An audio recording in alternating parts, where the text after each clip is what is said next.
Donie, you're very welcome to the podcast, Talking Sport with Stan. How are you getting on, man? How are you, Stan? You well? Good Not now, bothering good. me now. All good. How's yourself? Grand now, grand. Look at keeping the right side out. How are you? How are you finding things at the minute, training wise, and the balance, or where's the head at? Um, Not too bad, man. To be honest, just tipping away myself. I was just saying to you before we came on there, wasn't doing much training this evening. I was out sunbathing out the back garden, reading a book. So there's a bit of that involved too. But yeah, look, just keeping active. What are you reading at the minute? Peter Crouch's book. It's supposed to be very good, actually. Yeah, very funny. Yeah. Yeah. I think actually he's done. He does do podcasts as well. I think so. Maybe he's your inspiration, is he? Yes. Yeah, I wouldn't be following Peter Crouch too often now, but a few have said that to me actually. Yeah, he's funny. His podcast is supposed to be quite good, yeah. Yeah. He's probably not as funny as me, but anyway. No, that's true. That's true. Yeah. In a different kind of way. Different humor, unique humor. Yeah. Come here. How, as regards training and all that, at the minute, obviously, you're captain in Longford this year, and during this time period, you kind of would be touching them at your club, and you're kind of still in touch with your county. How does it work that way, or is the county still the focus at the minute? It kind of changes from week to week. Well, it did kind of at the start, because I suppose when this kind of came in on top of us, we were in the middle of the league with Longford, really towards the end of it. So we were kind of still in that mindset, still fully involved with them. And then I suppose we didn't know how long we were going to be out of action. So we kind of kept tipping away, thinking that, it could be weeks, or maybe a month or whatever. But the longer it went on, then we realized, that there was going to be more of a long-term thing. So the kind of focus has switched more back to the clubs now, linking in with them. Look, if Banton is coming back, it looks like the club will be first, Yeah, it's true. And I suppose, Longford, you were going so well this year, you're on the back of great O'Byrne Cup success. Lovely medal to get, by the way, and congrats. What was it like, I suppose, when it eventually came to a conclusion that, everything was going to be on hold for the minute? Was it a disappointing feeling? Yeah, as you said, I suppose we had a nice little bit of momentum built up. The lads had been brilliant in the O'Byrne Cup, as you mentioned, and especially with such a young panel and a lot of new faces, it was great for them to get a taste of success. And you could see their confidence building throughout the year and even throughout the league. A couple of small slip-ups, but we were in a pretty good position. Absolutely, yeah. Look at that. The COVID-19 is the same for everybody, and there's bigger issues at play than football, obviously. So yeah, for sure. What we can do about that is just a time to kind of reflect and sit back a little bit and keep tipping away with your own physical stuff. But it's just hard when you have no clear goal in sight. I suppose that's the most difficult part of it, because you're training so advanced now. You'd be in different stages at this time of the year, so you're kind of. It's hard to know where to be, really, isn't it?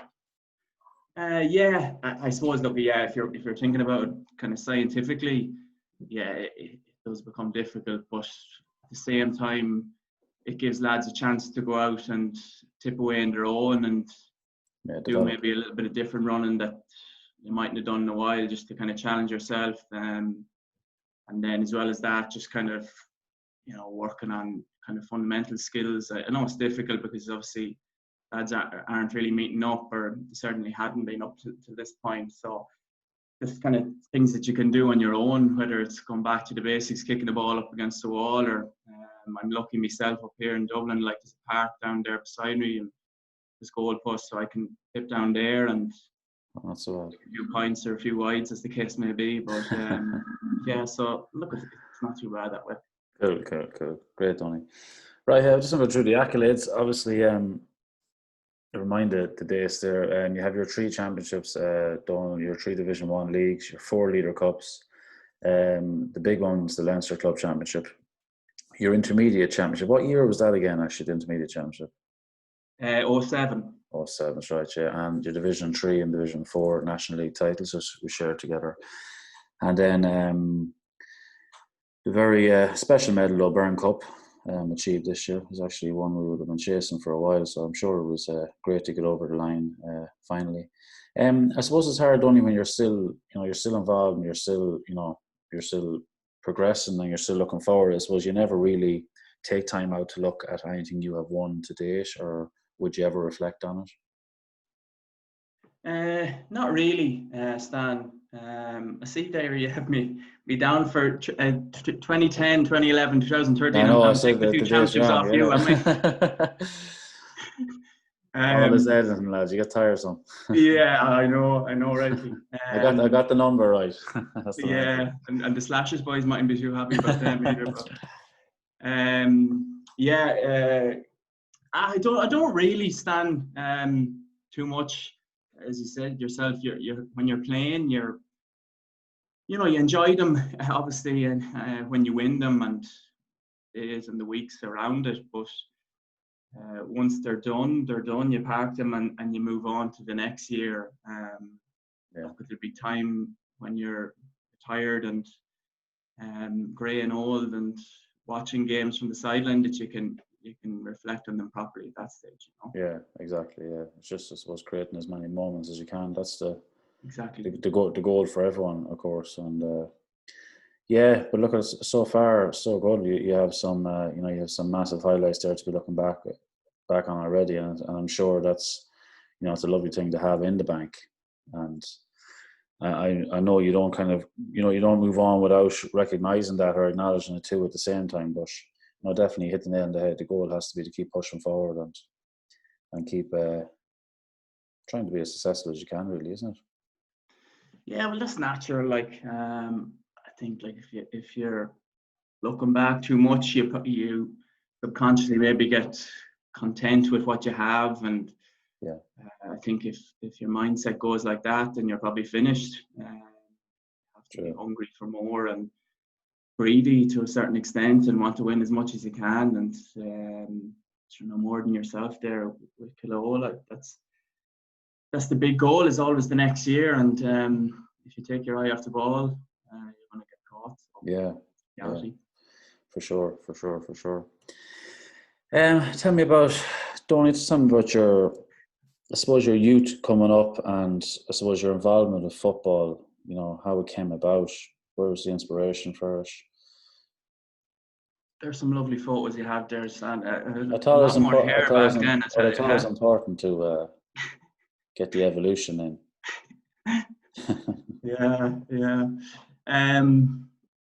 Growing up, Asher, look, no more than yourself, Stan, crazy household for football.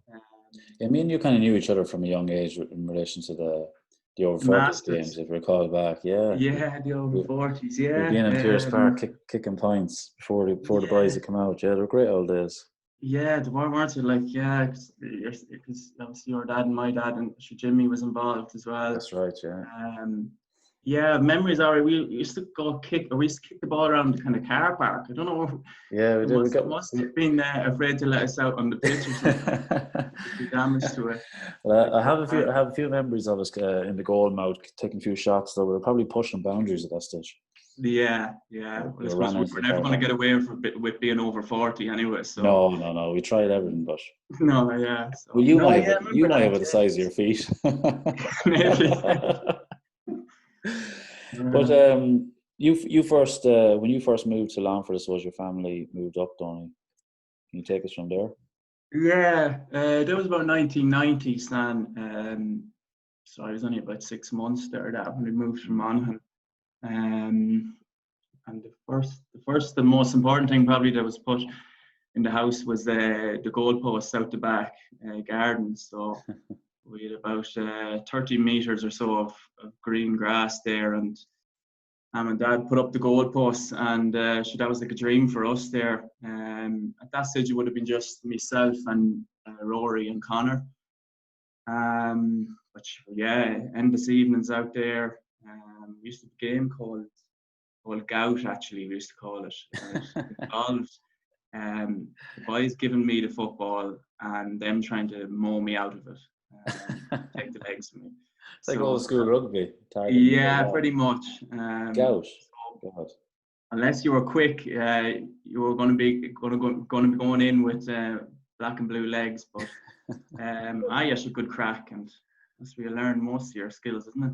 There it is, yeah. Oh yeah. So look, we all have different memories from being out in the back garden and pretending to be different footballers and all sorts of cracking on. And then I suppose you got involved in Northern Gales Club then, Donie, yeah? Yeah. I suppose even before that, like, would have been, playing with the national school. Yeah. I remember going to, there's a tournament around that time. I was still actually on to this day. We used to call it the Eddie Kelly tournament in Granard. Oh, go ahead.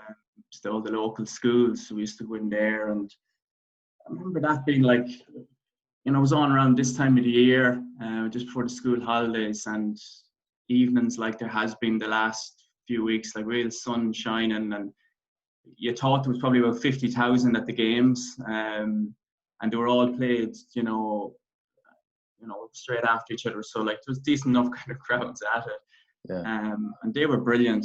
I suppose I remember then as well, everyone used to get into a final. So there was an A, B, C and a D final. And the most important part of it all was whether you won or lost, you got a plastic lunch bag with the Cab and Cola and the fizzy sweets and the packet of meanies or wheelies, whatever they were. But that was probably the first kind of memory of playing football with a team. Your mother had to deal with the consequences then, that you've been hyper. Yeah. But yeah, no, we were just replenishing. That was kind of the first idea or notion of nutrition post-match meals. Just refueling, that was the important thing. Consumed enough of it anyway back then. Yeah. After that, then Northern Gales, but you look, that was really so important for the development of us there, Mullinalaghta and Avilara. There was a great kind of bond between the two clubs and the two sets of players coming from different parishes, and we had great success growing up. This was the team that I would have been my last year, like in terms of under 14 and 16, we would have been very successful. Then we got to a minor final in 2007 as well, actually, and we lost that minor final. Paddy Columbas still give me grief about it. I hit the post with a penalty that day. He forgets to mention now that he was gone the other direction. Now he wouldn't have saved it anyway. Paddy wouldn't miss a genuine opportunity to get his flagging in now. But yeah, that was Northern Gales, and that was huge importance. Some great coaches involved there. So you were learning from some great guys there now. Yeah, you were always strong and very consistent coming up through the ranks. Yeah, it's funny, like, because still to this day, like for two senior clubs, like we never had a big pick. Like we were always, a panel of 20 or 21. But some really good footballers now, and lads that have gone on to do really well in their careers now, and still playing with a number of them now. So and I think. I suppose, like, coming up, you never probably think of like that day when I suppose you're going your separate ways into your clubs. Yeah, it's funny, because I know, like, I remember even after that minor final now, and that was probably the saddest part about it, was that you knew that it was kind of your last chance with that group of players to win something.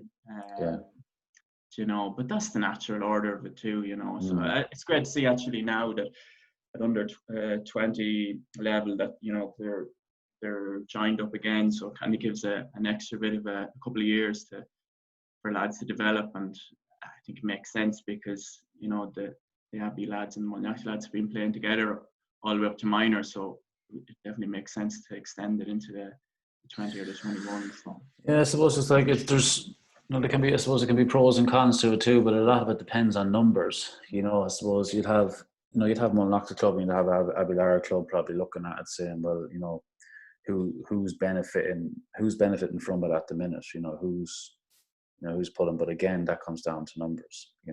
I suppose in recent years, would your club Mullinalaghta have benefited more from an influx of players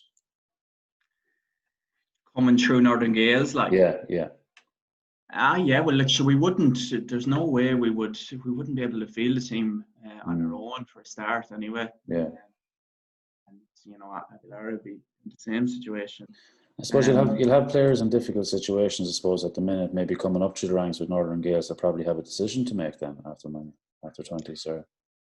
Which club to play for? Yeah, there probably maybe some kids that are finding themselves in that situation now at the minute.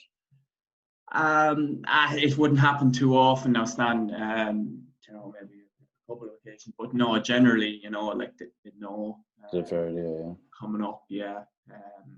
But look, regardless of that, like for their development as a player, it's a really well-run club, and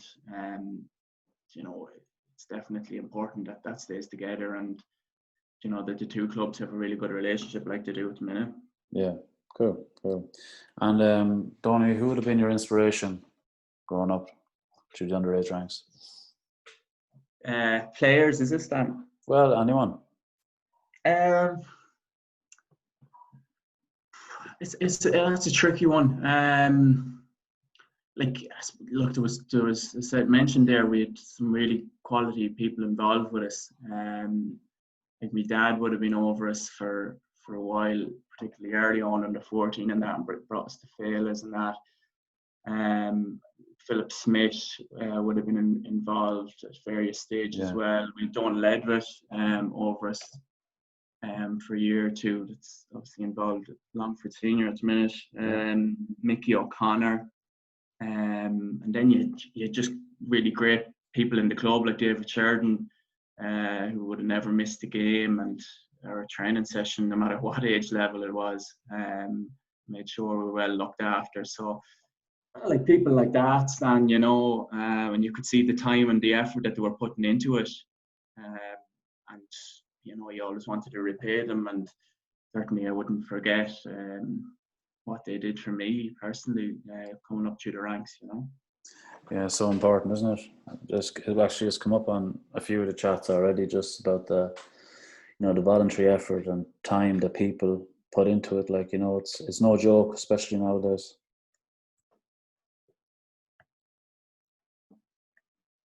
You there, Stan? Yeah. I'm just saying with the amount of time that people invest, in the club, as you were saying, the amount, you have to going through several names there who have gave up their time and, to put it into the development of players, and that's becoming more difficult nowadays, because it's. Oh yeah. And I don't like mentioning names. I know. You normally forget someone or whatever, but and there's more people, even thinking about Mark and Mary McGurk, and actually there was countless people just even behind the scenes that put in unbelievable effort and time, as you said, and sure, that's the grassroots, and without that you have nothing. True. We should never be able to, or we should never forget that. And I think times like this, you do probably, if you do think or reflect back or appreciate things, it's people like that and the effort that they make, more than any successes or anything that I'd be thinking of. Yeah, well, you always remember them when when the successful days come. You'll always remember the people who put all the time into you. Give you the time. Yeah, absolutely, big time. And I suppose, was in your household, was were you all driven to succeed?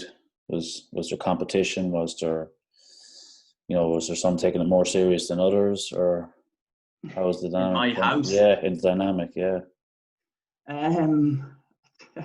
Yeah, we're all fairly competitive by nature now. And I suppose me being in the middle of the five of us is funny, because you spend probably the first 10 years of your life, 10 or 12 years, as the youngest, we'll say, or like the little runt running around. And then when the two older boys kind of move on to college or whatever, you become the older one then for the two younger ones. So the dynamic shifts a little bit.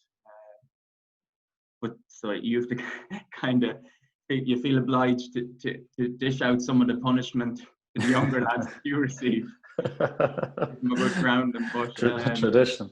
Yeah, exactly. But yeah, no, look, we were all very competitive, as I said, and particularly in terms of football. But that wasn't a bad thing by any means. But yeah, good crack now, and always up to development, and always a chance that the window be broken and things like that. And I remember ended up in hospital and casualty a couple of times, but I don't know, maybe I'm not allowed to remind the family who did that or whatever. I remember Dad already hit me with a hurley across the eye one time and having to get stitches for that, but accident, of course. Corporal punishment. Yeah. Very good, very good. And then I suppose when you started to play with Mullinalaghta, then Donie, from the start, what can you remember from your first involvement when you think back? Coming on to the squad, how were things? I think I made my debut with the seniors in 2005, which would have been, so I was 16 that year. I think there was a rule, I think it came in around that time, or there was a debate about whether under 16s could play.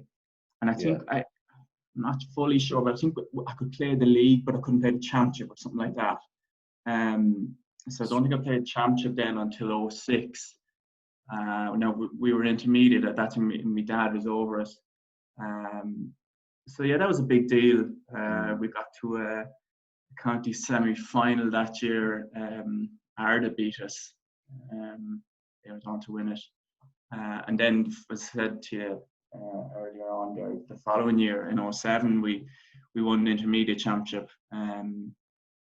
So that was a huge one because, as I said, the connection with my dad managing us, and getting to play with Chops and Rory, and the dramatic ending to that game where we went to a replay, and then we won the replay in stoppage time. So yeah, that was really cool way to kind of start off your senior career. And sure, in your naivety, you probably think, look, we're going up senior now and we're going to do the devil and all. And I think the next year then in 08, we went up senior and we really struggled for a few years. We probably didn't have the strength and depth needed, as you know yourself, beating the senior championship. So yeah, it was a few years until we kind of tasted any more success, essentially, Until you got the right balance, yeah, of course. And then can you take me from there, Donie, then through your couple of years with Mullinalaghta to your call into the county, your first involvement with the county? Yeah, so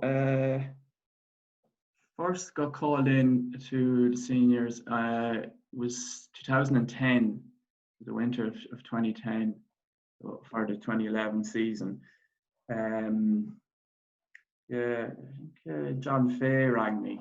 I remember in the car, he rang me, all right, just to call me in. You guys, you had been on that team in 2010, then when you beat Mayo. Yeah, it was just the tail end of that. That's when I came in, yeah. So it was just a couple of months before you, really. Yeah. Oh, was that your first year, 2010? Yeah, it would have been, yeah. Just for that, I came in I would have been there previous years, but I kind of stepped away from it for a couple of years before I came back in, just around that same year of we beat Mayo.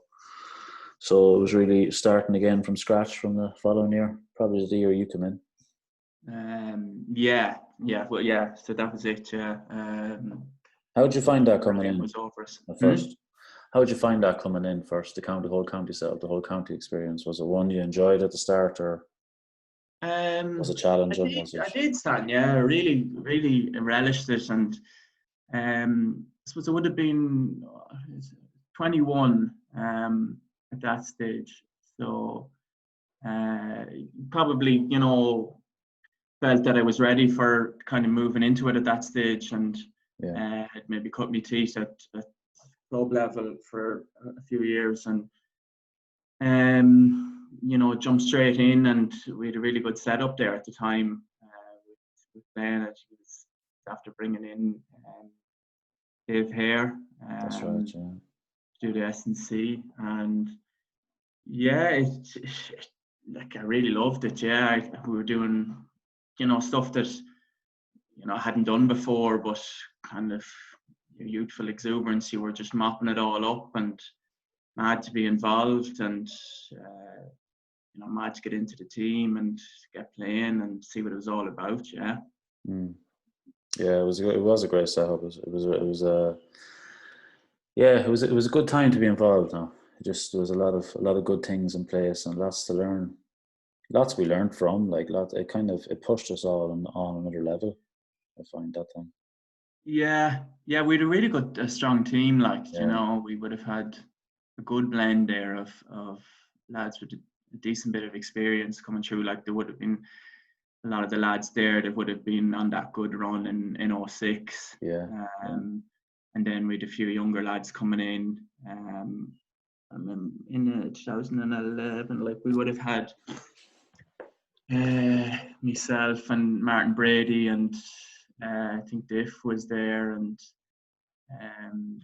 John Keegan, and there's a few younger lads that kind of like came in around that time. So look at everyone. Glenn had us all rowing in the same direction, and I think that was well that year in 2011. Obviously went on and won the Division 4.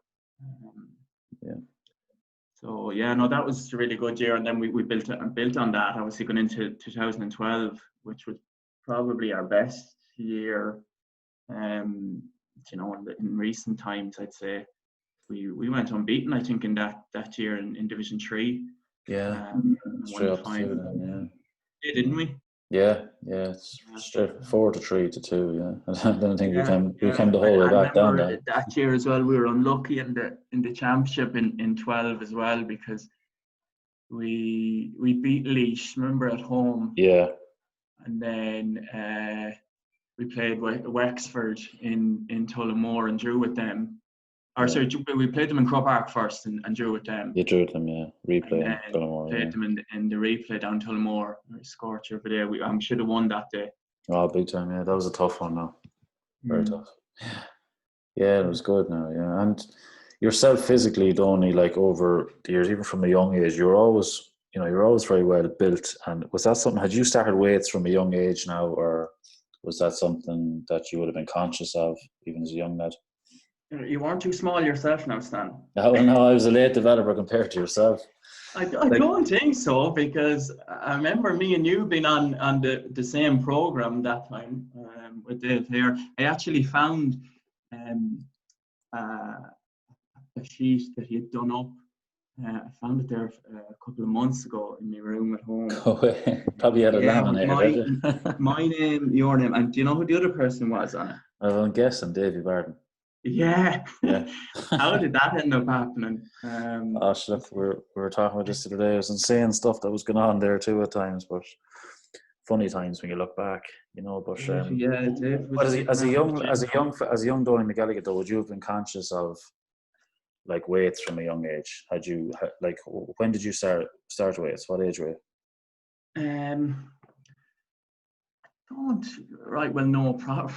Probably doing some stuff that maybe I shouldn't have been doing. At one stage, Stan lifting 6-inch blocks over my head. The signs were on you. It wasn't for getting good dinners. There's proper sports science mightn't tell you to do now, but I think probably. You see, I was very small growing up, Stan. And the boys used to call me Shorty and stuff. So I don't know, did that subconsciously feed into a feeling that I had to maybe make up for it in some other ways and that. But going to college probably, 6 and that, I would have just joined the gym and, would have UCD, wasn't it? Loved going to that every day, because I remember in college, we were living it up on the other side, but I always, it's one thing that did always strike me about yourself was like you were very disciplined during those times. You know, would you have been nutrition wise? Would you have taken nutrition seriously at that age? Because I know myself personally, I wouldn't have had any awareness of it up until really, to be honest, the last couple of years. No, I think there was definitely a good few chicken fillet rolls in the spar and the centre there beside us. Golden Street Oh, stand well, now, yeah. if you remember. That goes. There's no point me telling you anything different, but no, I don't think. I suppose just maybe growing up, like, you know, Yeah. from food you were getting at home, like, was always good, hearty food, like, you know, and I suppose I had a big appetite, all right, but so I had to realise that if I ate bad food all the time, it wasn't going to be something that would end well. So Yeah. probably just, I don't think there was anything conscious about it. It's you're just going with it. Yeah. Yeah. And then look at it's an ever changing field, isn't it? Nutrition. Like I thought when Kate McDade came in with the county, I thought like it was just, you know, it was a whole different ball game again. She was excellent. Yeah, oh, definitely. Sure, it's all it's all so important now. But I suppose, yeah, like that. For myself, I'd be kind of a creature of habit anyway. With food, so you know, I'd have me very similar things that I'd eat, particularly during the week. You know, so you kind of, once you get into a habit or a routine, you don't think about it too much. And then if there's, you know, the 5 or 10% things where you can clean up on, then you try and do that. Like, but generally, if you're, you know, eating fairly whole-hearty food, as I said, like, you know, you're not too far wrong. I think you hit the nail on the head there. Like, it's kind of pushing the habits till they become automatic nearly, as you were saying, you know, you're just literally, this is the way you're living and operating without even thinking about it, you know, and then you can kind of look at other areas where you're trying to get the extra couple of percent. Oh, definitely, yeah, because like if you're constantly having to think about everything you're eating, or no enjoyment in that either. It's no enjoyment, and it's not sustainable really, like. No. As you said, it's about just building good habits, and then tweaking little things then as you go along. I think that's kind of the key to it. Cool, great, Donie. What motivates you? I love these photos now, Stan. These are good for my confidence. I thought this one went well with the motivation. Yeah. What motivates me? In sport, like, obviously, in football terms. I think it goes back to your family, your friends, and your club, and your sense of where you come from, and the pride of representing all those people that I've mentioned. You know, for me, playing inter-county football is a choice. You know, people talk about it being a sacrifice and all the things you have to give up on that, but for me, to be honest, it's just something I enjoy doing. I think the sacrifice is for your partner or your family who don't get to see or don't get to go on holidays. And you know, at the end of the day, no one forces you to play county football. So you know, at the start of the year, you weigh up those things, and is it something you want to commit to for another year? And if it is, then it's full steam ahead. And for me, motivating me is just wanting to be the very best at what you do. I think it's different probably for club and county a little bit. For club, what motivates me is, you know, it's probably the lads you grew up with, the friends that you've had all your life, and wanting to be successful with them, and to share success with them and share memories and the good times and the bad. Whereas with Longford, it's funny because even though you're representing a larger cohort of people, there's probably a little bit more of an individual goal attached to it, if that makes sense to you. Yeah. You know, you want to prove yourself that, you know, you're good enough for that level, and that, you know, that you don't want to have any regrets about it. And basically, you try and do it for as long as you can at the level that you hope that you can do it. So I think all those kind of things, it's fairly simple, you know. There's one of the years you went traveling for a year, didn't you? A couple of years back. Yeah. Did that make it? Did you find that made a big difference to where you are now in relation to football? The fact that you did that, the fact that you got away and you got to experience that. Do you think do you think if you never got away, you kind of, you may struggle at times to wonder about that side of things with getting away? Yeah, there's an element of that, Stan. Yeah, well, look at it. To be honest, now look at it. It was probably the best thing I ever did in my life. You know. Yeah. Just from a personal point of view, and you know, seeing the world and all these different things that you see, and yeah, it definitely gives you an appreciation of it. And I'd agree with you that probably it's extended my career a little bit, because you know, not that it's tough for a Gaelic footballer, but it is a big commitment. It's a big box tick. Like, it's a big box tick when you consider maybe some fellas never got away. Like, yeah. But look, I've seen, like, even lads there in the last couple of years who went away and came back, and you know, they're all the better for it. And I'm not saying everyone should do it. Oh, I know that. Yeah, no. But yeah, I think, like, it can be done. So obviously you were thinking at that stage, look, at this was something you wanted to do, and you were probably thinking to yourself, if I don't do it now, it's going to probably be more difficult in a couple of years. Yeah, definitely. It's probably something I had been thinking about for a couple of years. Myself and Shelley went off then in 2014, and yeah, and absolutely no regrets about it. And I suppose, yeah, like, I'd be kind of an all or nothing kind of a person, so it was very much a case for me. I wouldn't say, as you say, a box ticked, but I was happy that went off for that year and doing what I was doing. And then, you know, if the opportunity happened to come about that I could go back in with Longford again, brilliant. And you know, then it was fully focused on that, and that's the way it thankfully turned out. You know. Yeah. Cool.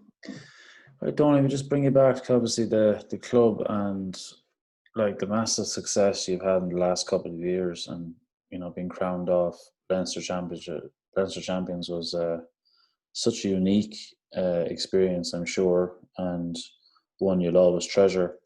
And I suppose I'll start off with, on that run, I suppose, within the county Longford at the time, the 3 in a row, what do you think was the difference between Mullinalaghta and other clubs on that run? What do you think separated you? I don't really know, Stan. Sure, like that, there's not one thing, and there never is one thing that tips the scale either way. Like, there's probably a lot of things that lined up for us. I think we managed to stay relatively injury free during that period, which was definitely a huge thing for us. Yeah, it would have been, you know, I suppose a lot of people, when you're 3 years on the bounce, and a lot of people would cop on to that. Like, was that just, like, literally, was it a luck thing? Was it just maybe the efforts of lads that were really looking after themselves, or what would you put it down to? Yeah, I don't know if they're definitive. Yeah, like, I mean, there's definitely some luck involved in it, because, as you know, you can get injuries being very unlucky, and you can be the best prepared in the world and do all the best S&C and minding yourself, and then you can go out and fall awkwardly, or something can happen. Like, but thankfully that didn't happen for us really during that period. So that allowed us to kind of capitalize on it. because, you know, like we had a good blend. Them young lads, well, I said young lads, they're not young anymore, but that group of 7 or 8 lads that came through at the one time was obviously really big for us, because it's very unusual maybe for that to happen in a club like ours, particularly, you know, to have that many coming through at the one time that were used to winning things underage and had a really good understanding. And then you had a few of us to add into that, which obviously helped. But Ashley, and look at, you know yourself from below there, Stan, and you've won 4, haven't you? Like, you know, it's it's just you achieve that balance, you know, as you were saying there. Like you have the right lads at the right age, and the young mixture coming through with the winning mentality as well. It just brings a whole different ingredient to it.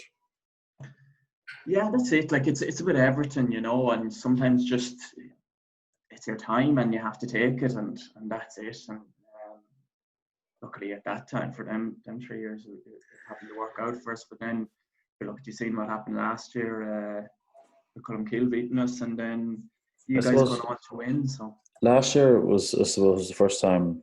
It was the first time I was actually at the game with Columbas. It's the first time I kind of witnessed, even with yourself, you know, was it the hamstring that day, was it?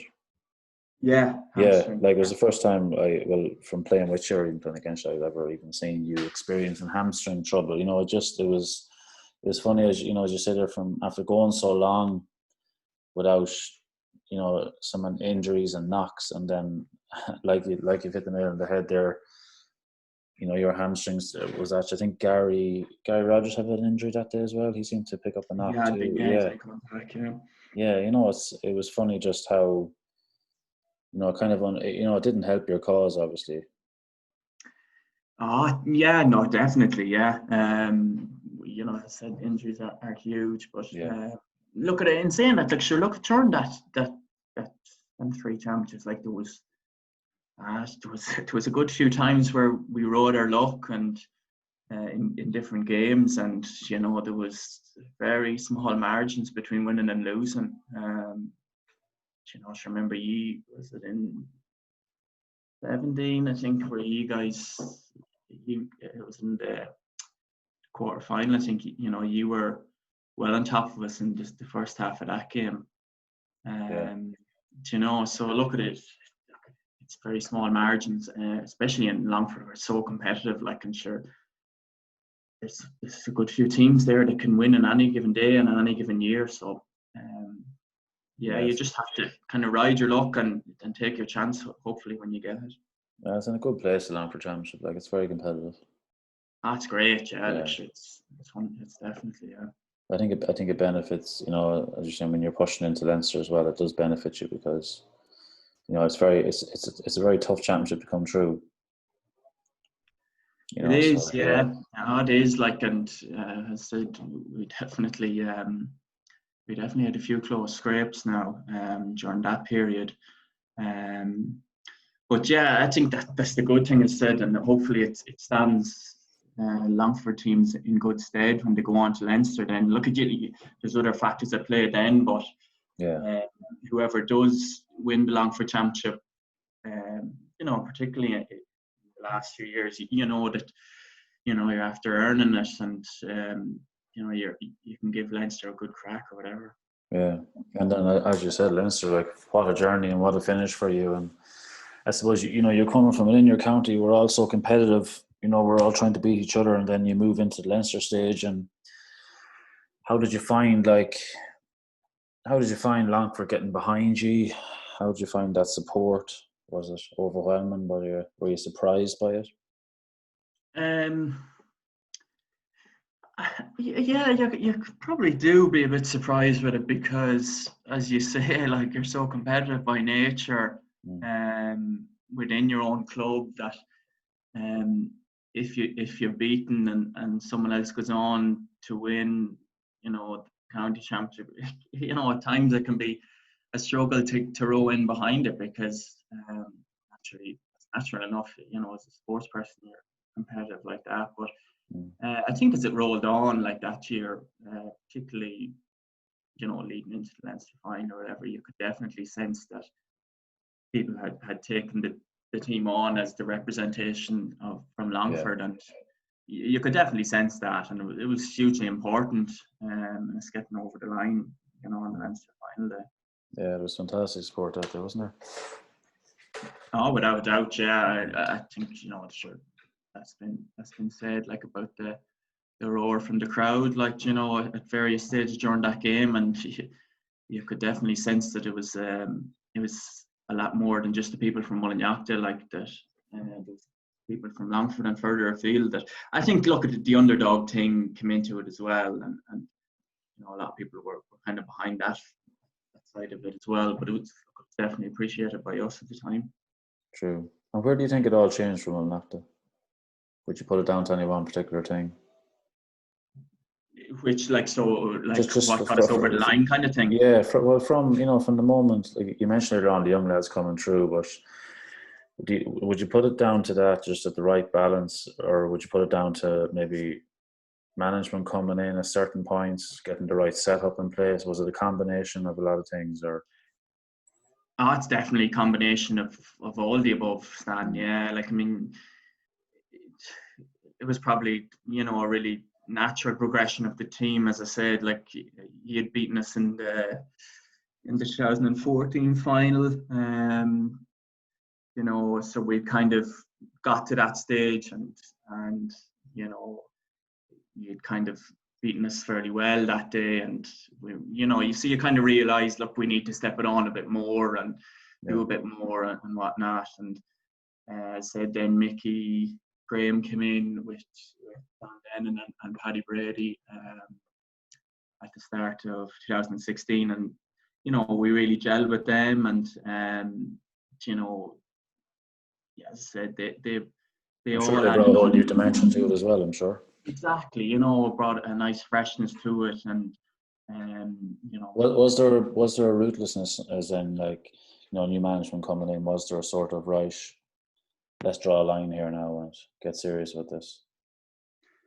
I don't think there was that in No. it, really. No, I think, look, Mickey, in fairness, Mickey and JD in particular had been with Clongish, you know, for a number of years, so they knew Longford football as well, which was a big help at that time. And as well as that, you know, like, as a group of players, we were just desperate to win and desperate to get success. Like, you know, there was a lot of lads like that were, you know, waiting 10, 12 years, like, to kind of get across the line. So, you know, sure, that all helps, like, you know, say hunger is the best sauce, whatever. So yeah, well, you had those young lads coming through with a winning mentality, and I suppose you were in the brigade where, you know, from the intermediate success, you had gone through a few years which were probably quite difficult, you know. So by combining that, it's a hunger that you know, it's hard to you know, it's hard to accumulate that. It kind of happens naturally, and when you get that balance, you know, you get, as I said already, you get the right mixture, and it's perfect then when you're pushing on, you know. Yeah, do you know what, that was important for us to kind of get that balance right, and you know, a lot of our ducks kind of were lined up, and we were able to capitalise on it. But your setup is very important, though. Would you agree? It is, yes. And look at, you know, yourself. You could have all those things, you could have all the hunger in the world, like, but you need the right setup. Yeah, definitely, yeah. And you know, it's really good. Like, and look, I suppose you're conscious of the fact that, you know, I would have had a lot of really good managers and setups before that, you know, and so, like, it's not to blame anyone or to you take something from them all. Yeah, exactly. So it's a bit of everything. And that, so, but we often see it, like, you often have great men involved, like, you know, and it's just, it's funny. You could have a fella there, could be coaching the team for 4 years, and then someone replaces him and wins it the next year. You know, you see that so often. It's actually, yeah, because I used to say that about Paddy O'Shea. Yeah, they used to come in after, you know, and he kind of had the Midas touch that way. But then, you know, there was a lot of hard work that had been done before that and stuff like that. But, but look at that. I certainly don't know exactly what what the full reasons were, but thankfully whatever it was worked at that time. But look, we're all back on the same level now, and you're just looking forward to the future now and trying to do as well as you can for the following years, you know. For sure. Okay, what do you think is the most difficult thing about football now? The most challenging thing about playing intercounty, commitment of it, anything? Difficult thing. I suppose I can only speak personally. Yeah. For me, probably at the moment, it's probably the travelling involved. You know, you were asking me there earlier, you know, do you miss it or whatever? And I certainly don't miss the travelling part of it. You know, you're racing down the road. Like, I suppose that's me. I'm based in Dublin, so you know, you're down the M4 there at least twice a week. It can be hard, like, you know, on a Friday evening there or whatever, you're trying to beat the traffic, and then you get to the M50 and you ain't going anywhere too fast, and that's the reality. And I suppose with me now, as you can see from that particular picture, with the receding hairline, I'm definitely not getting any younger. So that takes its toll on the body a bit now, Stan. Yeah. I suppose when you're trying to get down for a certain time as well to get your movement prep in before you get onto the pitch, and if you don't get down in time, you're kind of under pressure then trying to get out, and then you're, you know, oh yeah, because look at you with the foam rolling and the activation stuff, like, you know, you're talking about at least half an hour before a session starts that you'd have to be there, like, you know. So, and you can't stop that stuff once you start too, I find. No, and look, you wouldn't want to, like, no. It's definitely a good thing, and hopefully will help to prolong my career. But yeah, I said it's just the time kind of to get to do that. And look, I'm a primary school teacher, so I'm not in the worst position in the world in terms of late evening finishes or anything like that. But it's just a bit of a track down for that. But other than that, like, look, I don't think it's changed a whole amount since, we'll say, 2011 when I started. I think a lot of people say, you know, football has changed so much and that. I think fundamentally it's still the same. Do you do extra training? You do. You probably have one extra session a week. But I remember rest is important now. You know, when you get a day off, you take it. Yeah, but I remember, like, in 2011 and that, like, you would have been training probably the same amount of times as now collectively, would we? Yeah, it's hard to know. So I thought back then now we would have done a lot more gym work. Maybe, you know, we would have been throwing in extra sessions here and there. We used to go in on a Sunday morning there. Yeah, on our own accord, like, you know.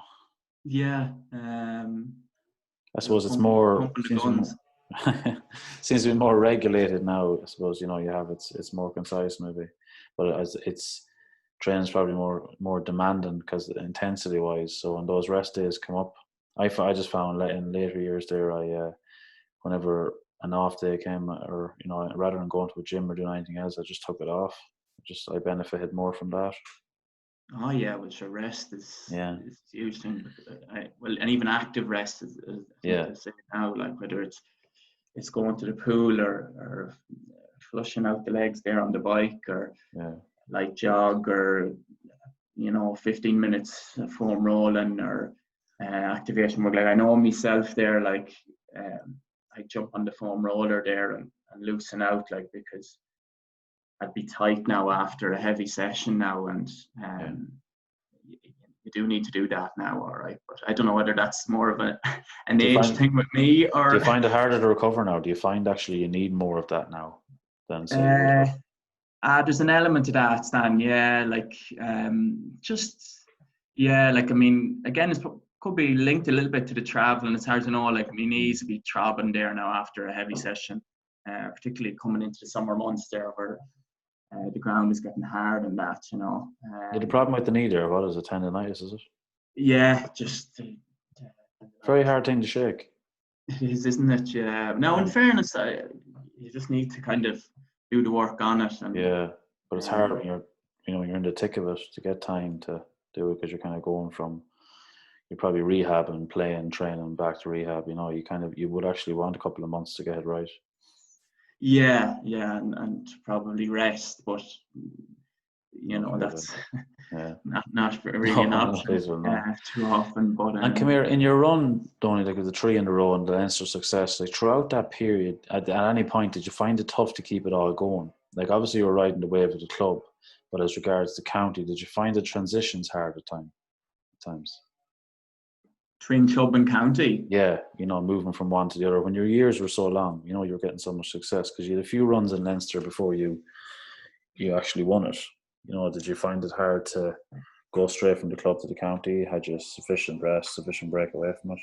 Yeah, there's probably an element to that now where it's more mental, probably more than anything. Well, that's what I mean. Yeah, like obviously, well, look at it's 90% of the game. You need to be fresh upstairs.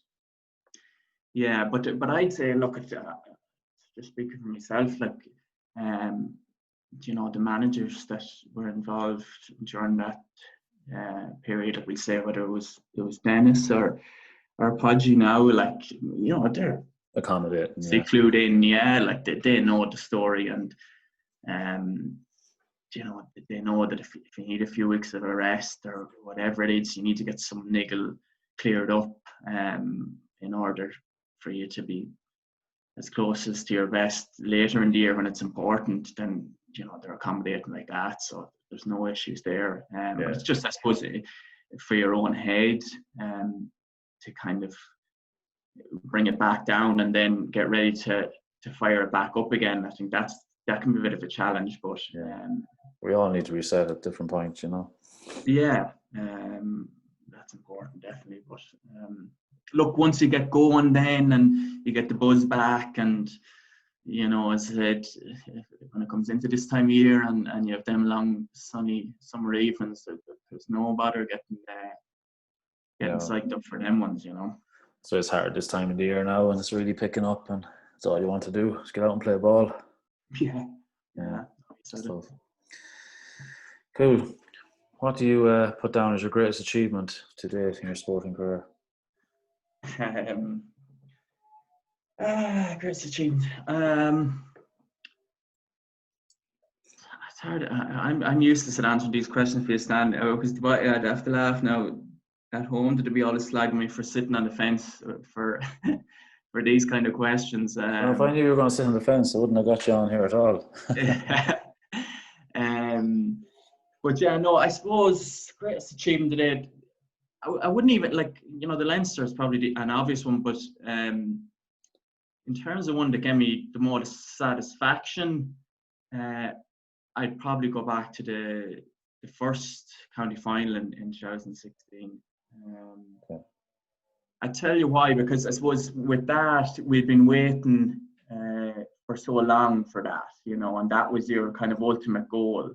Yeah. If that makes sense. Rather than, I suppose, the Leinster, there was an element of I wouldn't say necessarily bonus territory, but it's not something that you would have been thinking about for as long. Does that make sense? Yeah, of course. So finally getting over the line in 2016, after such a long period for the club was a really special one. Look at from a county point of view, then the 2011 and 12 finals in Croke Park were big ones. I just love playing in Croke Park. I've been lucky enough to play there a few times, and I'd say it's the same for you, man. It's a real buzz anytime you get up to there, and something special about it. So to play there is one thing, and to win as well. To play there is one thing, and then to win there is even better again. Yeah, definitely. So they were really, really nice ones from the county point of view. Other ones stick out. I don't know, sir. Was that do you? Yeah, that'll do. God, you're well off the fence now. Don't forget to back up on it. Yeah, exactly. This picture here. That me? Oh yeah, I want you to share a story with me. Oh jeez. The intermediate final.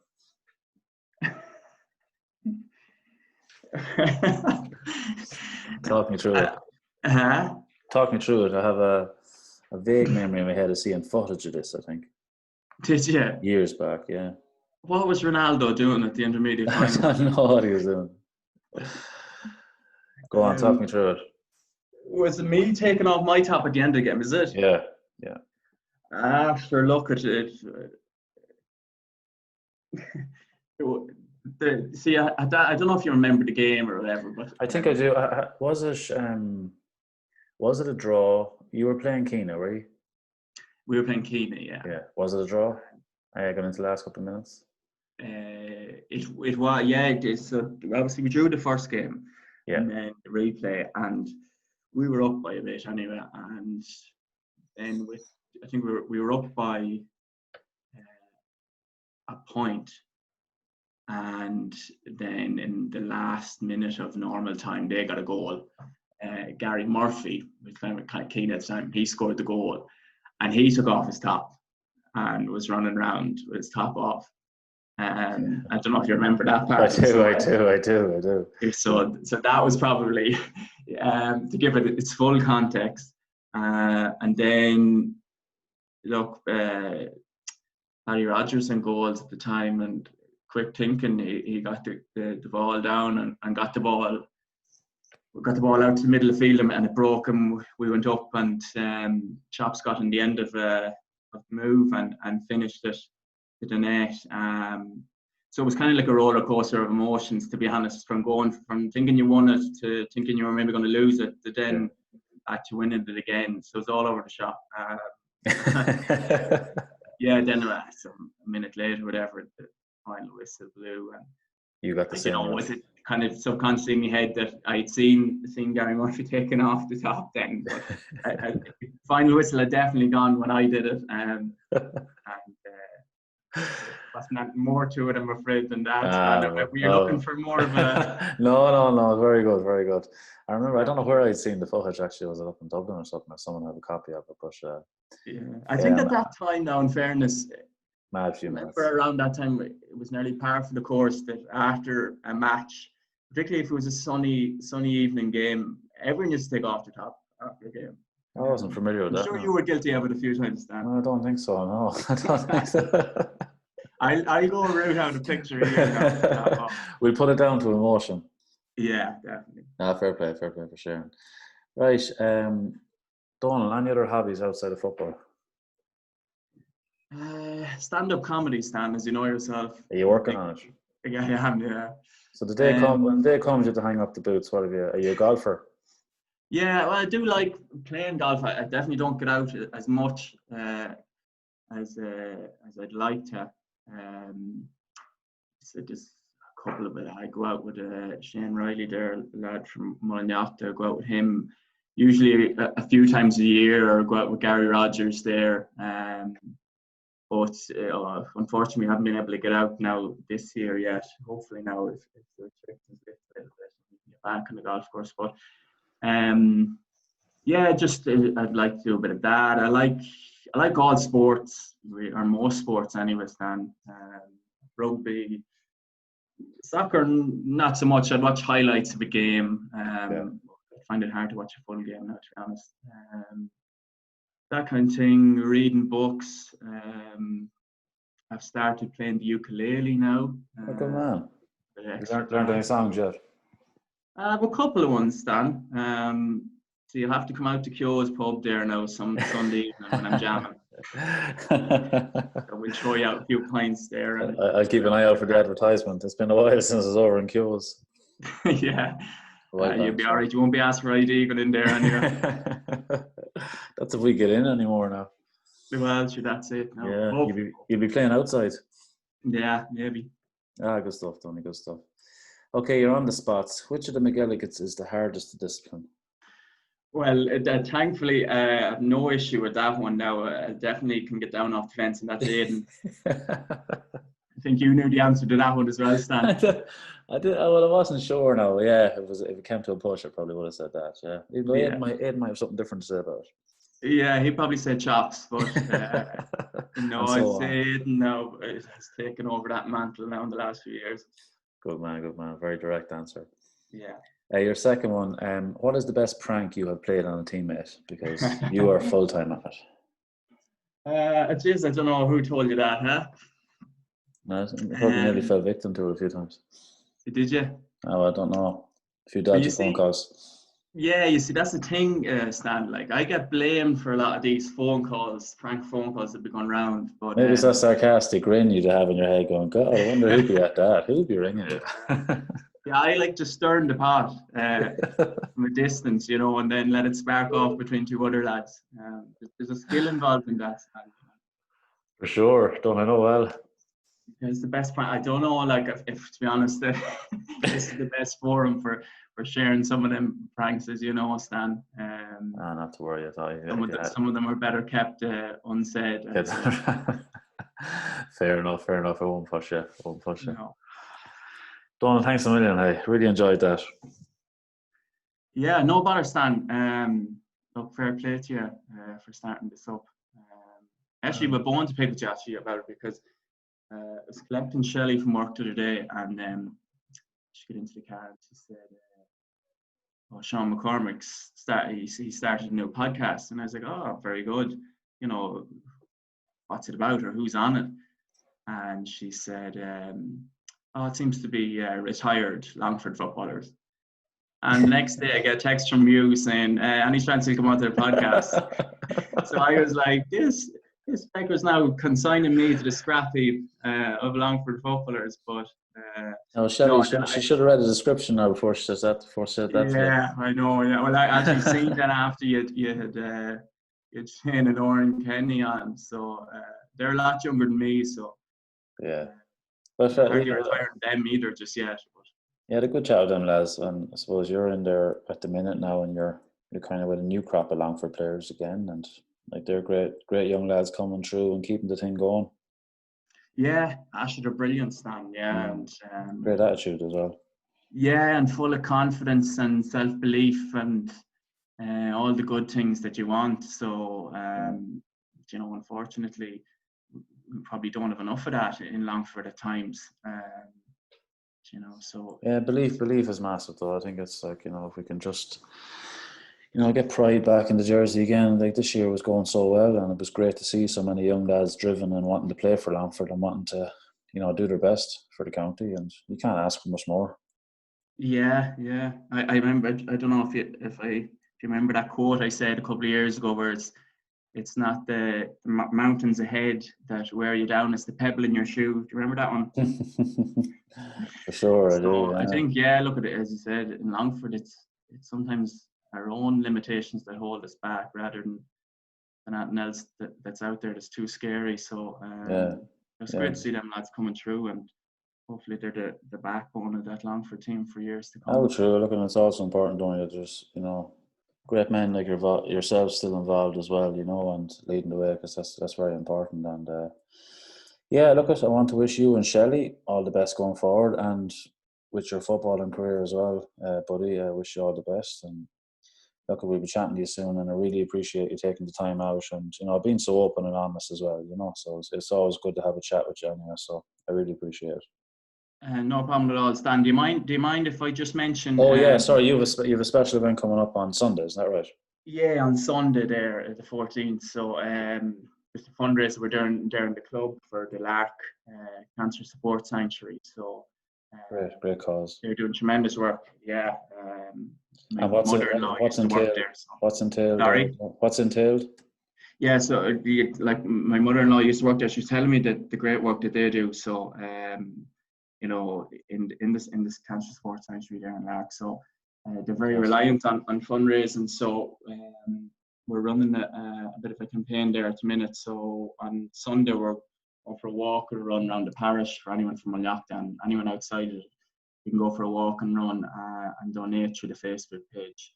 I know they would be really appreciative, and so would we in the club there. The committee are doing great work in organising that at home, and obviously the lads have done other work like putting the grass and the pitch and stuff like that. So that's all added up, and it's been great. So just to give that a bit of a plug, you know. Yeah, 100%, Donnie, 100%. Fair play, well done, great cause. I hope it goes well for you on Sunday, okay?